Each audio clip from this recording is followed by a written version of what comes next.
We're really glad you're all here in these unprecedented times. Thank you for joining us here at this at the May meeting of the Salt Lake City our user group. We are I and Andrew are two of the organizers here for this group. So as you join, you should be muted. We would love for you to stay muted during while Abby is speaking. If you have a question while Abby is speaking, we would invite you to type that question in chat.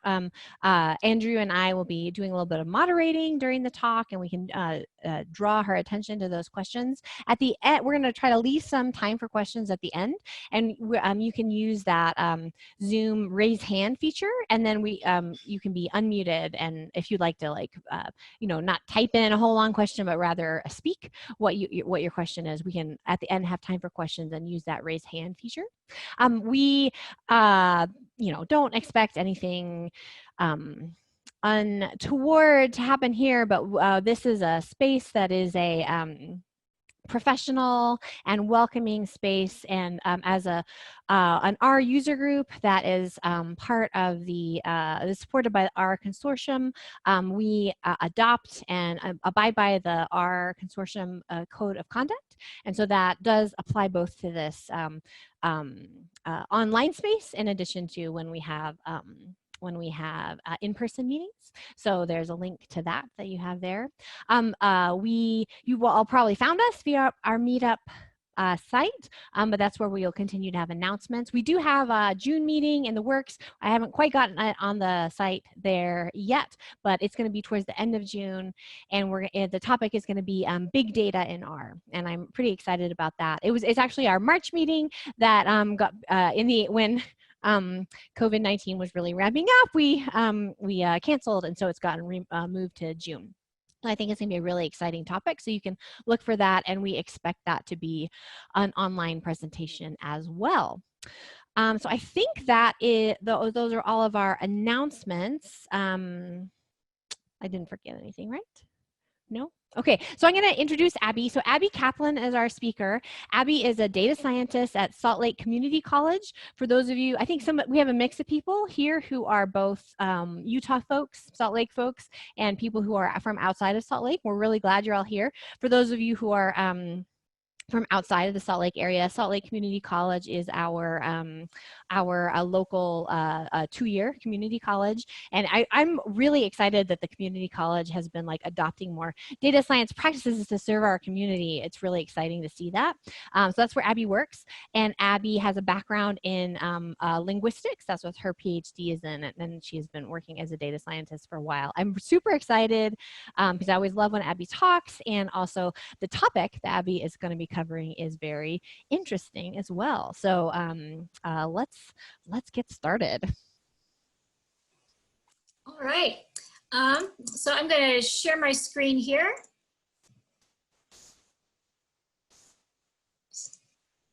Can you all see that window?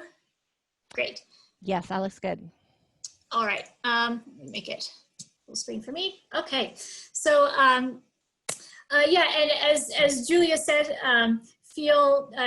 totally feel free to jump in with questions or complaints or corrections or anything of interest as we're going, and she and Andrew will be watching the chat to alert me if things come up. So our topic today is doing regression when your dependent variables aren't well behaved. And kind of the target audience for this is me a year or two ago. Essentially what I'm hoping this will do is give you sort of a toolkit of options available to you if you're wanting to do a regression analysis, but it's not one that fits with one of sort of the standard types of regression that everybody does, that everybody's used to. So sort of an outline of where we're going to go. We're going to talk about a couple different types of dependent variables.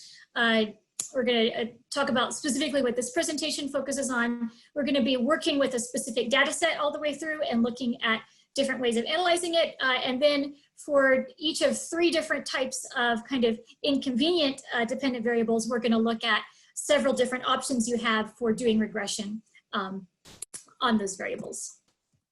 All right, so linear regression, the classic type of data to work with is continuous dependent variables that are unbounded, variables that in principle could take on any value, positive, negative, big as you want, small as you want. That's what linear regression does. And I work in higher ed, and I actually cannot think of a single example of a variable that's actually like this that I have worked with. So it's great to know about, but it's not actually useful for me in my day-to-day work. Then of course, you can also have dependent variables that are binary. The answer is a yes or a no. This is logistic regression that we all know and love. And of course, you know, in higher ed, we deal with this all the time. Things like we want to predict, did the student pass the class? Did the student return? Did the student meet with an advisor? Any kind of yes, no outcome like that. So those two are great. Those are classic types of regression that we're all used to. But I frequently come across dependent variables, things I want to predict that don't fall into those two categories. So the first one is continuous variables that are bounded.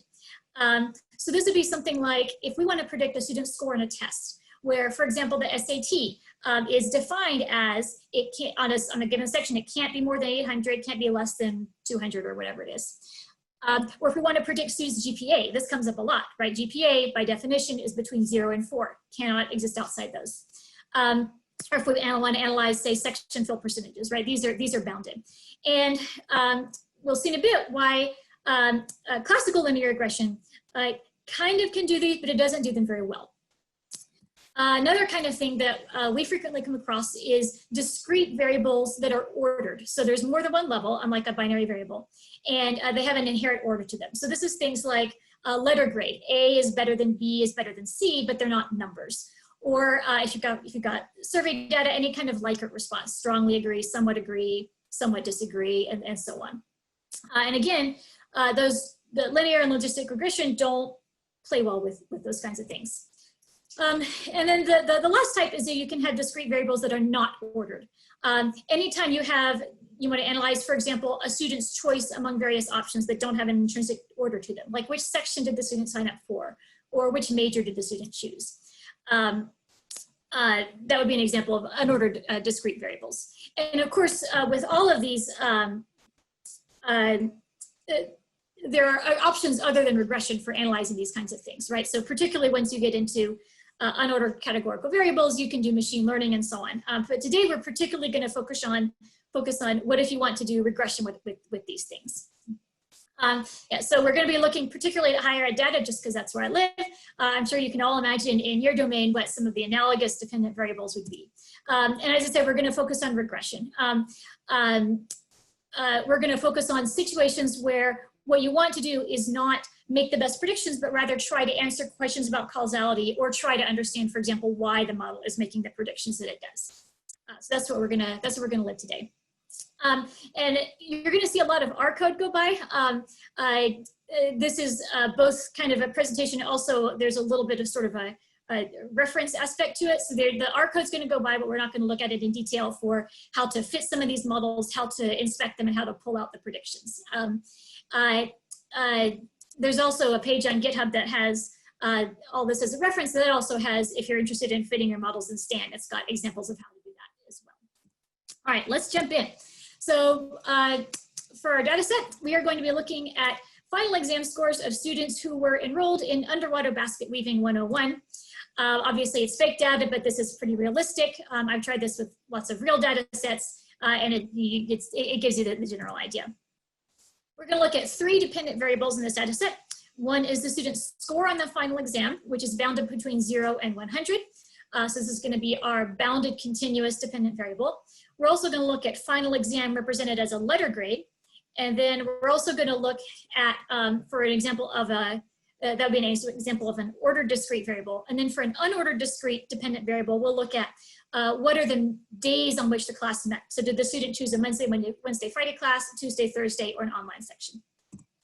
We have several predictors that we'll be working with. We have the percent of the student's phone battery that was charged at the beginning of the exam.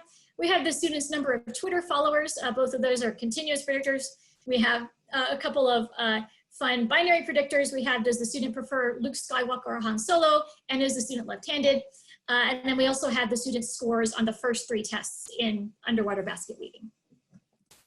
To give you a sense of what this looks like, this is just a histogram of the final exam scores. We can see that a lot of students possibly didn't even take it, got zeros, and then we have this distribution over here. We have a fair number of students who are getting perfect scores. We have an average of around 80 or so. Probably a better model would try to predict first, did the student score 0 or not, and then try to predict the student's actual score.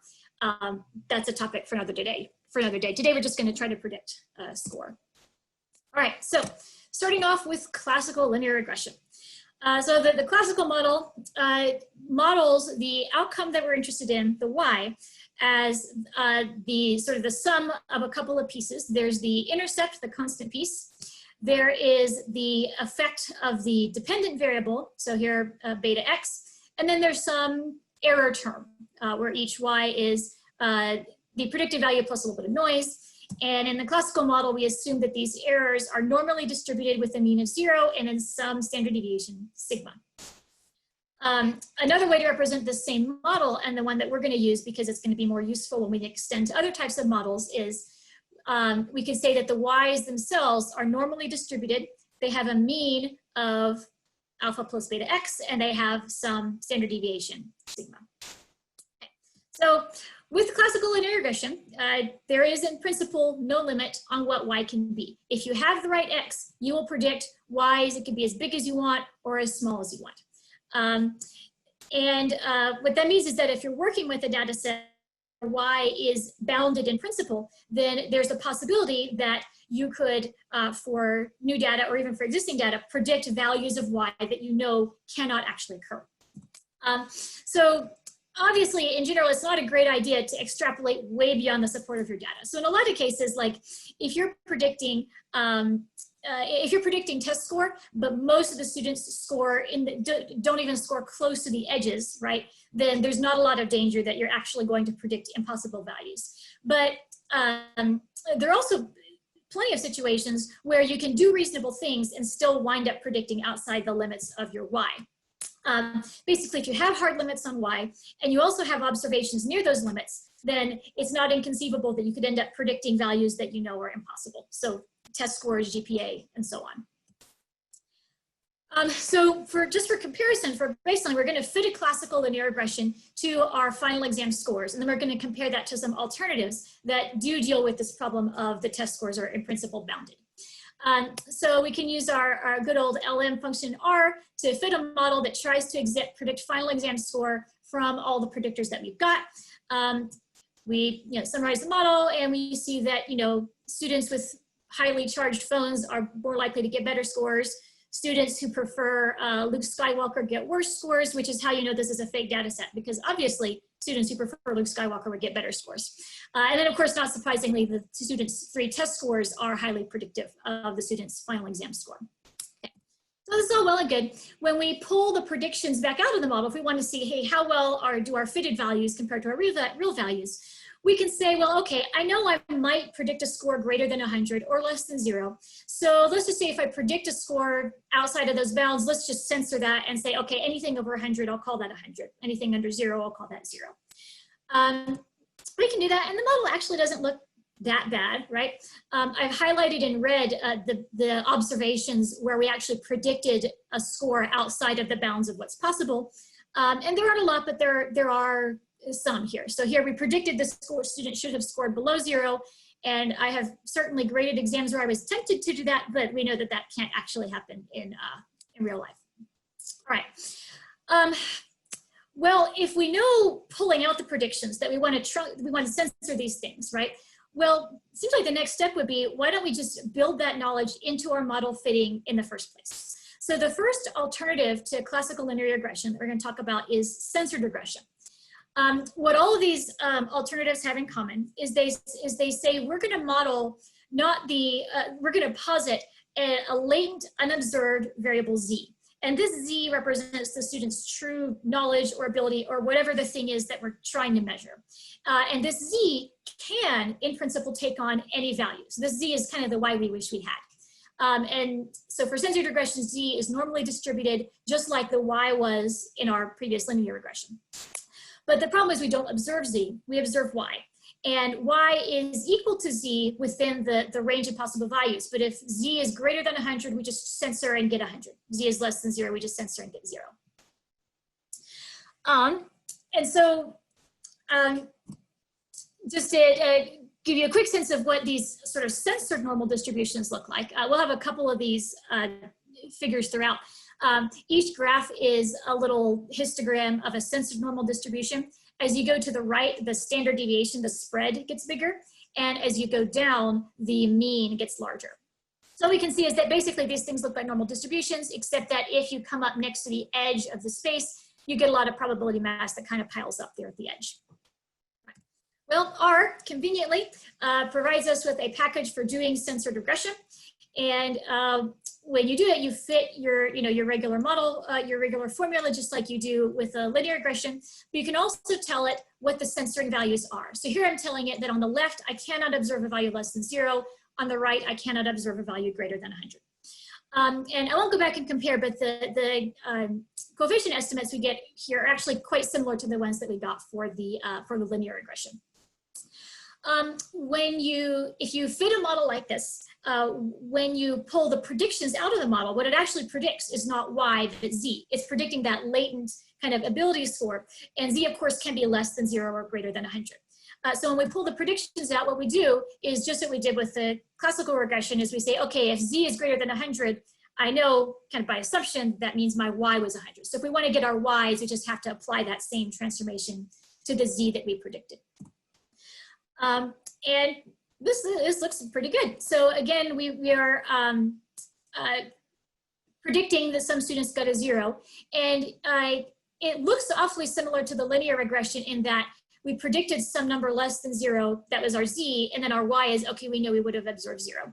The difference is that we actually used that knowledge when we were fitting the model in the first place. The model essentially says, if I observe a 0, then that could mean the student had the ability of 0, or it could also mean the student had the ability of less than 0. And it uses that to make its estimated coefficients more accurate. All right, that's option 1. Or option 2 if you count classical regression. Next option is a Logit-normal regression. So this looks a lot like censored regression. The difference, so again, we've still got our Z, our latent variable. The difference is in the shape of the function that we use to relate our unobserved Z and our observed test scores Y, which is that we use the Logit function. So Z again is normally distributed, can have any value. And then we're going to say that our observed score is actually the inverse Logit of Z. So essentially, instead of having those sharp angles that we saw in the censored distribution, we have this smooth curve. And of course, because the Logit is bounded between 0 and 1, if our actual values are on some other scale, we just have to scale them so that, so that we're looking between 0 and 1. What this means is that we're saying that Y has a Logit-normal distribution, meaning that the Logit of Y has a normal distribution. And here just an example of what those distributions look like. Again, the spread increases as you go to the right and the mean increases as you go down.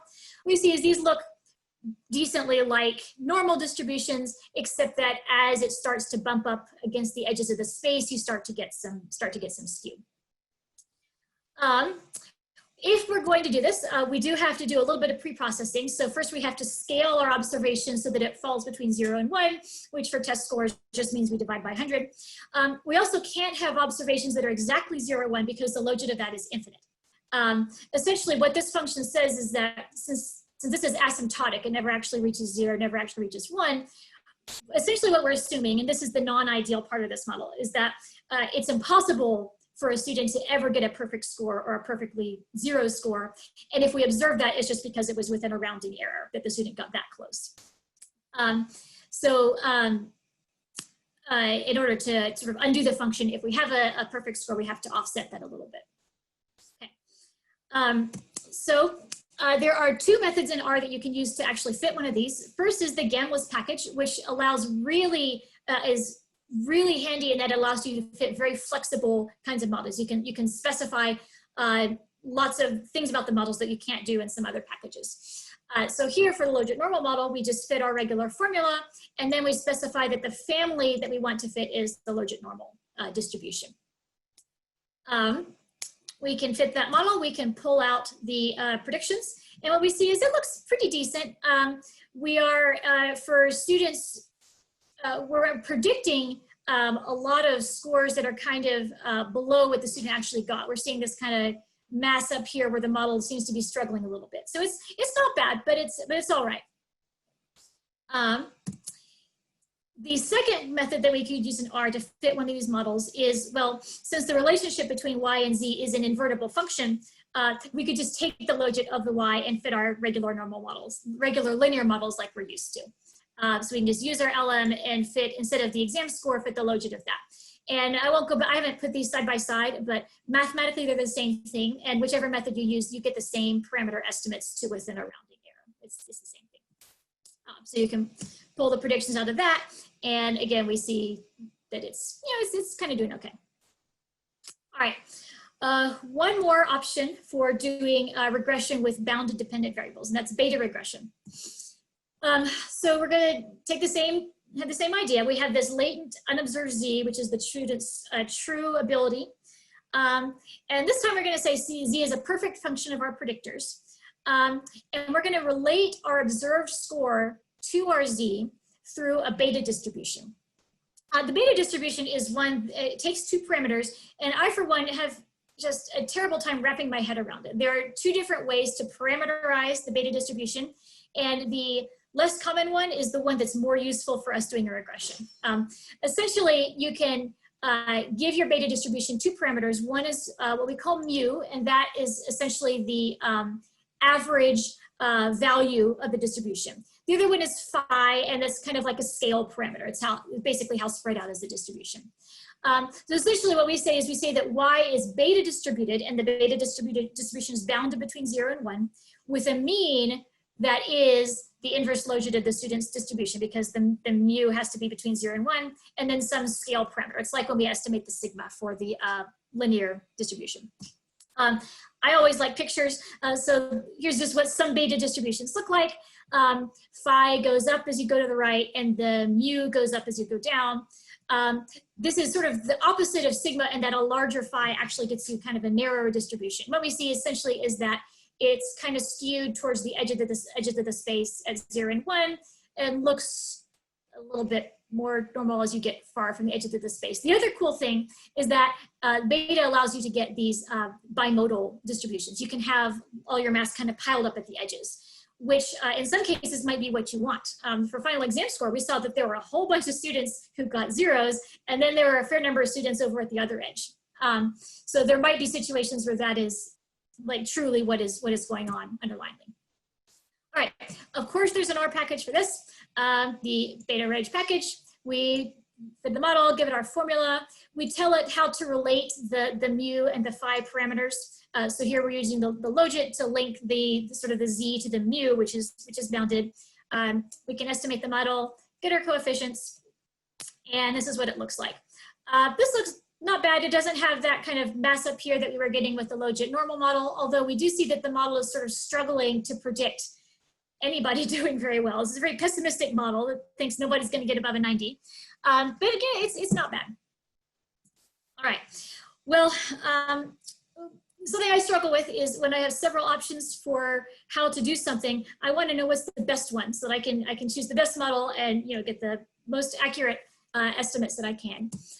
So a couple different ways to compare these different ways of approaching with bounded dependent variables. One is just on our data set. These are our parameter estimates plus some 50 and 95% confidence intervals from those four models. And one thing that I find pretty reassuring is that these all look really similar. They're not identical, but this tells us that the models are telling mostly the same story. So we can see that like the effect of Luke Skywalker is kind of bouncing around a little bit. But sort of the general, what are the biggest parameters, being left-handed clearly does not matter. That the models are not giving us drastically different answers. And so that is one thing that I find reassuring.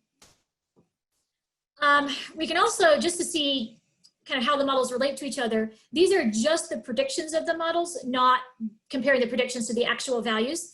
And this shows how the models relate to each other. So the censored and the normal models, unsurprisingly, given that kind of, piecewise function we saw, that's essentially what the predictions look like. The censored model is a little bit more willing to predict extreme values than the normal model is, but they're making extremely similar predictions. Logit-normal and beta, because they have that logit link function in there, are going to give us kind of this curved relationship where the logit-normal is especially willing to predict extreme values, especially very bad extreme values. But again, we're seeing that these models are telling quite similar stories with kind of a different flavor each time. And finally, we can compare the residuals. Again, usually where I live, I'm interested in trying to understand causality or understand, is this, what is the effect of this predictor? But if you're in a place where you want to sort of squeeze every drop of predicted value out of your model that you can, then you might be interested in which model makes the most accurate predictions. And again, they all look pretty not bad. Logit-normal has this fat tail corresponded to that probability mass we saw in the graph. The beta is kind of struggling a little bit, but they're not bad. The censored is looking pretty nice and tight. So this is reassuring to me in that it tells me that it might be valuable to try a couple of different things if you don't know the true distribution that produced your data, but also it tells me that I'm not likely to get drastically different answers depending on which model I run, so that not a whole lot depends on guessing exactly the right model for my data set. I'm going to go through this pretty quickly in the interest of time. I'm going to kind of skim over, but I wanted to try a more systematic investigation of these, how these different models make predictions, not just on the one data set. So what I did was I simulated a whole bunch of data sets with one predictor and one outcome. I called them GPA and test score, but they're arbitrary. And I varied these along several dimensions. I varied kind of where in the space they were. Were they in the middle of the space, or were they at the edge of the space where you're going to run into the the truncated values? I varied kind of what was the spread. I varied how many observations there were, the strength of the association, and crucially, I varied what was the true underlying distribution that generated the data. Was it a censored distribution? Was it logit-normal, or was it beta? Then for each of those simulated data sets, I then fit all 4 models to the simulated data set, because I wanted to know, hey, are some models consistently better than others at modeling these distributions? And what I expected to find was that the model, if I fit the true distribution to the data set, right, if I generated with beta and then fit a beta, I'd expect that to be the best fit. And that's actually not what happened. Essentially, they were all pretty darn good. So this graph here, this shows for one type of data set. This is test scores, an average of 0.5 with a big spread around the data set. And I generated this data set with a censored distribution. The x-axis here shows varying how strong was the relationship between GPA and test score in the simulated data set. And the y-axis is for each model, how out of 100 fits, out of 100 data sets, how many of those did the model find that significant effect of GPA on test score that I had built into the simulation? Essentially, I'm trying to avoid type 2 errors here. And what I found, so the green is the sensor that matches what it actually was. I made that a little bit bigger. And what I found was that pretty much all the models did about as well as the true model for recovering the effect of GPA. Logit-normal, maybe not quite as good, but it's pretty close. And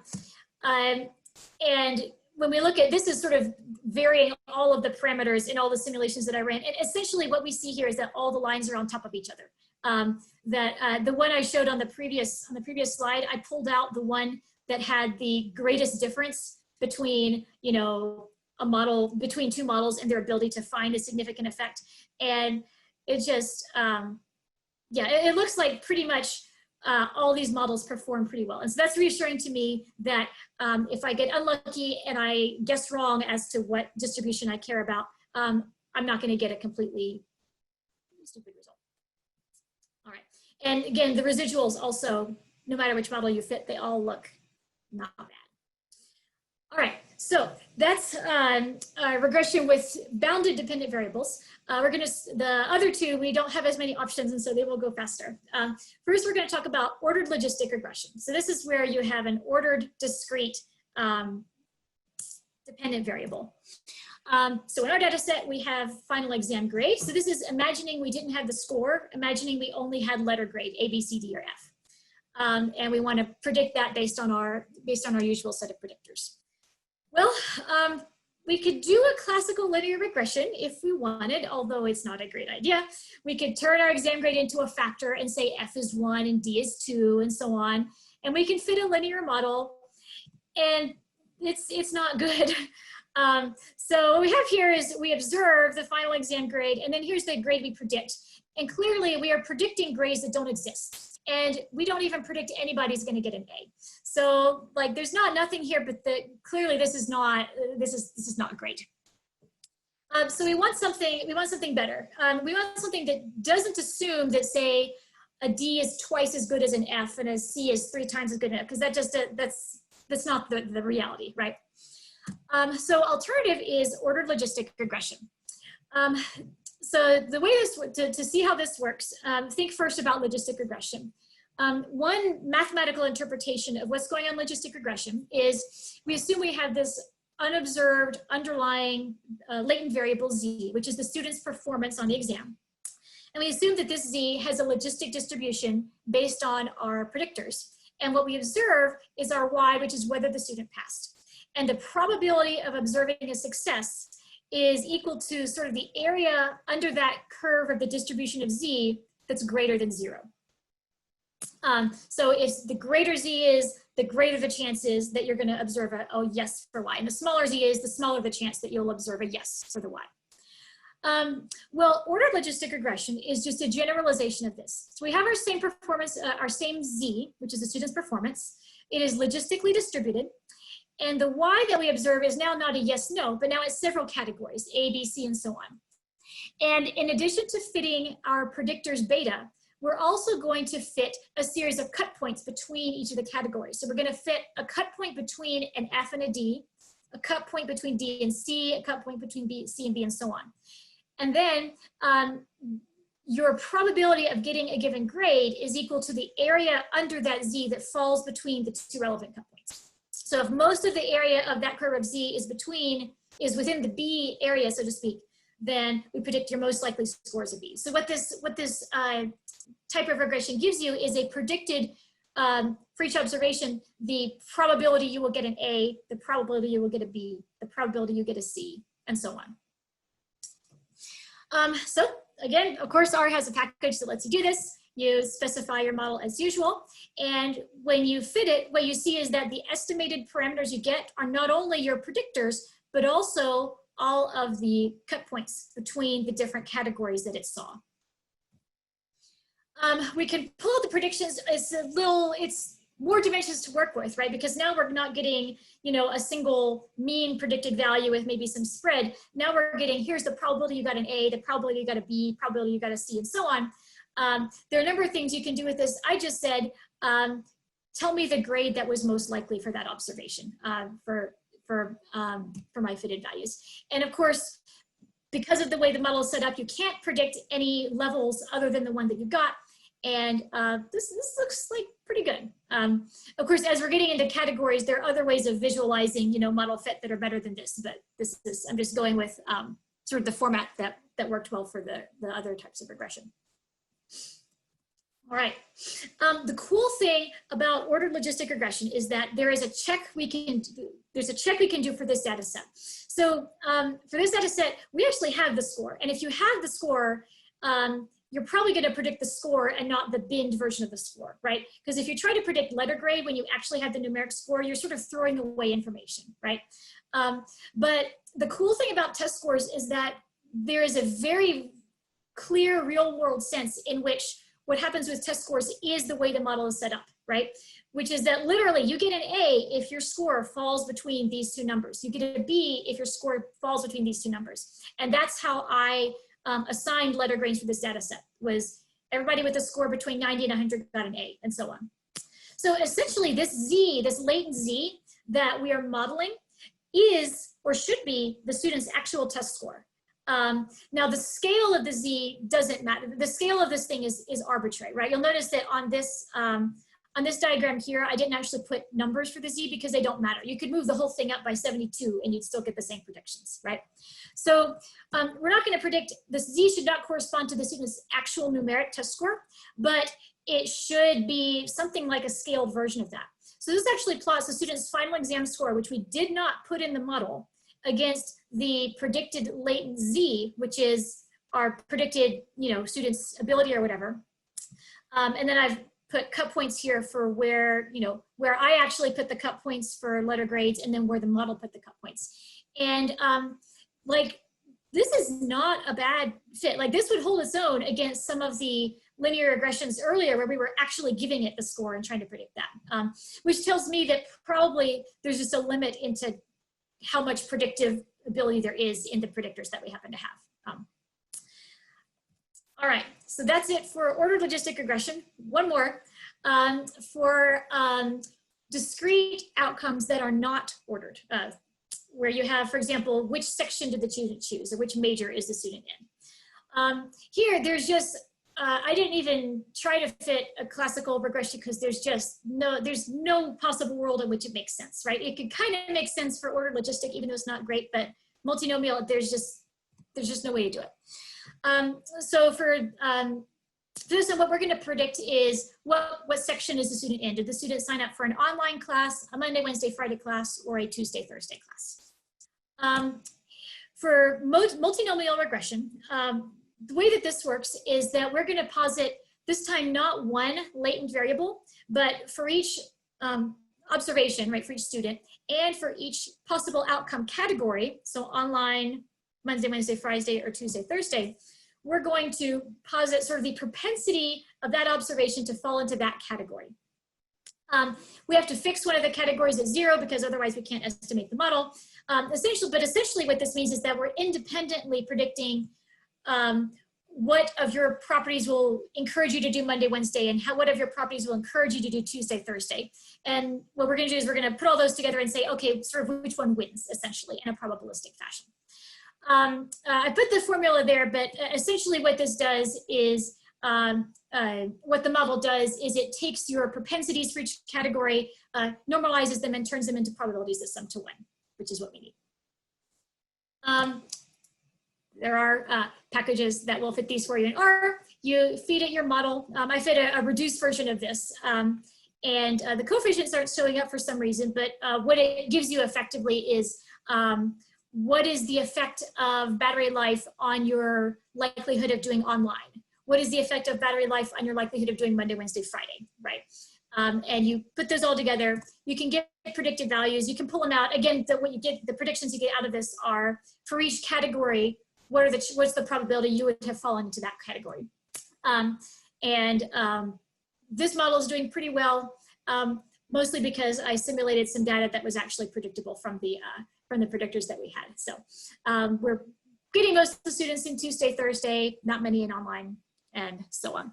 And again, the nice thing, here we are really very much in the realm of machine learning and, predicting multi-category outcomes. But again, if you find yourself in a situation where you really need to understand the predictors or need to estimate causality, things like this is an option if you need to use a regression framework. All right, that's it. I guess we are on to questions. Awesome. That was super clear and helpful, and you covered a lot there. That was really great. So if you are here, feel free to type a question into chat or to use the raise hand feature. I will start us off by telling you about a data set that I once had, and maybe I won't tell you what I did, but maybe you can say what you think would have been like a reasonable option of something to do this. So this was a data set of it was like a survey, and the survey had ages, and the ages were binned. And so the ages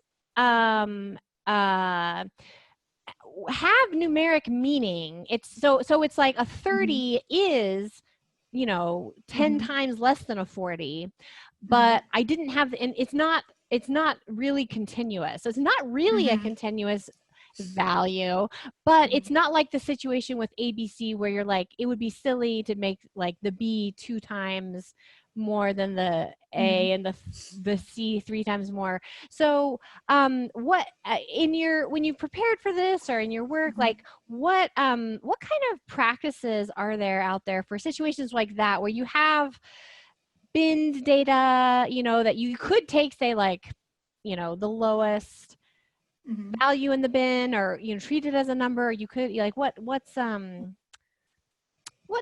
your thoughts on that kind of situation? I don't know about best practices, but I know what our practices are. I think there's sort of a sense in which even like continuous variables, often what we have is practically binned, right? You know, due to rounding error. And like if I got a data set like that and I had, say, 10-year bins of age, and if I said, well, okay, let's call the 30 to 40 35 and the 40 to 50 45, I think if I did that, like, I could sleep at night, right? That seems not crazy. With age in particular, though, at least at Slick, I've actually started, even when we have age, binning age on purpose, because for a lot of our data, age is not a linear predictor anyway. Like for performance, what we see is that like the 16-year-olds, you know, not surprisingly, do really well. And then for the sort of traditional college age, often have slightly worse outcomes. But then as students get older, right, these are students who are coming back to school because they're ready and they do better. And so for us, actually kind of binning age in sort of using real world knowledge is helpful for us, but that's sort of a domain specific thing. So. All right, awesome. We've got a question here from Sean, and I think I successfully unmuted Sean. Can you hear me? Yes. Yep. Awesome. So nice job, Abby. I guess my question is, for multinomial regression, are the coefficients interpreted relative to a baseline category? So yeah, like so your online was like your baseline category and everything is relative to that. Is that right? Exactly. Yeah. Yes. Awesome. Thank you. Yep. Nice. We have a question in chat about, so you mentioned in some of those pictures where sometimes you have bimodal distributions where, you know, sometimes, for example, scores on finals are distributed bimodally. So there's a question about that, like if we have that sort of the side of bimodal distributions, what are things to keep in mind, things to, good approaches or helpful things to know going in with that kind of data? One thing that I wish I could do, but can't is I would love to be able to take a data set and say, well, oh, look, when I just plot the histogram, say, of scores, it's bimodal. That tells me beta distribution is a good idea, right? Like I would love to be able to use the properties of the data set that I can observe to tell me, oh, clearly this was a beta, you know, that's what I should use to regress on it. But the problem is that the distribution you see depends not just on like the errors, which is what the regression tells you, but also on what the underlying data is, right? So if it could be that, you know, sort of it could be that the underlying property of the thing is bimodal in the sense that you're likely to do either a lot better or a lot worse than you should have, you know, based on your predictors. But we might not see that if all the students are coming in, say, with a really, coming in, with, high GPA or whatever the predictor is, right, that we're actually using. So the fact that you see it being bimodal could mean that, you want to fit a distribution whose errors are bimodal and allow for that. It could also just be that maybe your population, you have a lot of students who are very well prepared and a lot of students who are not, and it just kind of looks like that. So that's, yeah, I wish it were easier than it is. Yeah. One thing for the, one thing that I have checked for, and these models actually have this problem, and so I would want to do a little bit more, before finalizing something with these, but that with all these models, when you look at the residuals, or look at the predictions and the fitted values, what you see is that they're kind of struggling at the edges, right? And what that suggests to me is that maybe in this case, if the model seems to be struggling with sort of the bimodal nature of what you've got, it could be that what you need is like a two-stage model. So with this, I might want to say, first of all, let's do a logistic regression that says, did you get a 0? which presumably is not just students who couldn't do the material, but students who were absent that day or students who had withdrawn from the class, right? And then after we predicted that, then say, okay, if you at least took the exam, then what is your score? So. Nice, that's an interesting idea. In the work that you do, especially related to these kinds of this kind of work, have you found kind of like intersections with like missing data, or like dealing with like imputation and missing data? Is that related? Have there been specific issues related to this? Mostly just that it's missing and it's a pain. I don't know about intersection with a particular kind of model.